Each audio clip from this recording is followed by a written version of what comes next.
Insiden seorang gadis nekat membakar fasilitas RSUD Tanjung Balai, Sumatera Utara viral di media sosial. Berdasarkan penelusuran tribunnews.com, video detik-detik kebakaran pertama kali dibagikan oleh akun Facebook Fitri Van Simangunsong. Dalam rekaman tampak sejumlah orang panik lantaran melihat api berkobar. Kemudian ada petugas yang berusaha memadamkannya dengan alat pemadam api ringan atau APAR. Tampak juga beberapa perawat berupaya memindahkan pasien. Beruntung, api tidak membesar dan berhasil dipadamkan. Setelah kebakaran, bekas kebakaran membuat hangus sebuah wastafel dan tembok berwarna kehitaman. Fitri Van Simangunsong menceritakan pelaku pembakaran merupakan seorang gadis yang diduga orang dengan gangguan jiwa atau ODGJ. Hingga Kamis 17 Maret lalu, video yang diunggah Fitri sudah dibagikan ulang sebanyak 1.700 kali. Muhammad Ihsan Harahap, Humas RSUD Tanjung Balai membenarkan insiden pembakaran yang terjadi pada Selasa 15 Maret lalu.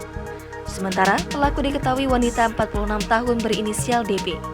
DP sudah sekitar 4 kali mendatangi RSUD Tanjung Balai. Setiap kali berkunjung, DP kerap membuat keributan dan menyerobot antrean untuk ditangani. Pasien tersebut memiliki permintaan agar diberi obat subur. Ia juga mengaku masih gadis dan belum menikah kepada petugas jaga. Diduga marah lantaran permintaannya tak dipenuhi, DP nekat membakar fasilitas rumah sakit. Pihak kepolisian dari Polres Tanjung Balai melakukan pendalaman terkait kejadian ini. Hasilnya, terungkap identitas pelaku tercatat sebagai warga Kelurahan Selat Lancang, Kecamatan Datuk Bandar Timur, Kota Tanjung Balai. Kasat Reskrim Polres Tanjung Balai, AKP Eri Prasetyo mengatakan pihaknya sudah berkoordinasi dengan keluarga DP. Selain dari pihak keluarga, Eri juga mengaku telah mengambil keterangan dari pihak pemerintah setempat yang membenarkan bahwa pelaku mengalami gangguan jiwa.